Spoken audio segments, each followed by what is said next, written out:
Let's bring in Andrew Natsios. He is a former administrator for the U.S. Agency for International Development. He's also an executive professor at the Bush School of Government and Public Service at Texas A&M University. Thank you so much for joining us. So USAID announced that it is allocating $85 million for disaster relief efforts in Turkey and Syria. Is that enough aid, in your view, to make a difference on the ground? Well, too much usually. In most of these natural disasters, there's too much assistance at the beginning for the relief phase and not enough for rehabilitation and reconstruction. So I would hope that they would do what's necessary now. But the most important is the next two steps to get people to be self-sufficient again. And that will start in just a couple of weeks.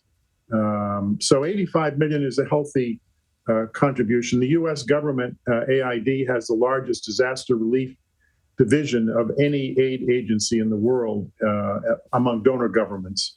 And they're the biggest contributor to the United Nations World Food Program, for example, and to UNICEF. And so a lot of the aid going in through the UN is actually from the U.S. government. And they've sent their own team in directly, a disaster assistance response team of 200 search and rescue workers, which have been there since Wednesday.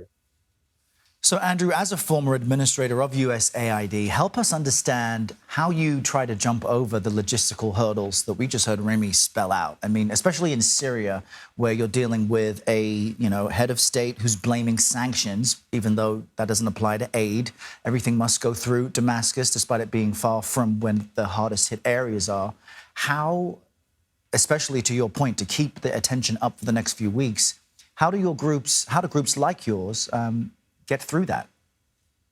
Well, one, I wouldn't call it logistical bottlenecks. What it is, it's political bottlenecks. Yeah. And Assad is using this disaster to advance his political cause of getting rid of the sanctions completely, irrespective of the earthquake. Most of these disasters, dictatorships in particular, use the opportunity to evade sanctions, to make political points, because they're not directly responsible to their own people. They're dictatorships. And that's what Assad is doing now. He's using this very unfortunate situation to try to get sanctions relief. And it's not helpful, and I wish they'd stop doing it. Well, I'm struck by how you noted off the top that really it's the long-term kind of commitment in the aftermath of these kinds of massive natural disasters that really makes a difference. You said that $85 million for an initial amount is certainly a healthy amount, I think is the word that you used. But how does this earthquake compare to other humanitarian disasters that you have responded to when it comes to the amount of aid needed? Because as you point out, it is going to be a whole host of daunting challenges, not just in this immediate aftermath. Well, the different kinds of disasters, they're famines and civil wars. They kill 70% of the people that die in disasters die in famines and civil wars. But the next biggest category are earthquakes. Of all natural disasters, earthquakes kill the most people historically.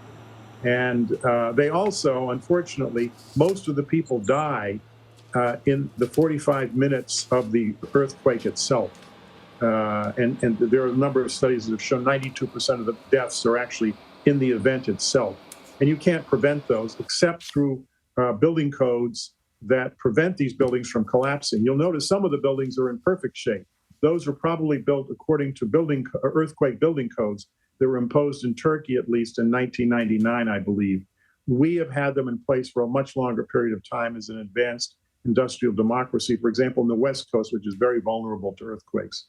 The California Earthquakes Code is the model for the world, and it's been around for 50 years now. It's not new. And that's what we need to try to do, is to rebuild, to retrofit these buildings so that they don't collapse. Well, we know it'll be important to keep attention on this region and on the ongoing efforts there, as you will as well. Andrew Natsios, thanks for joining us from Texas today.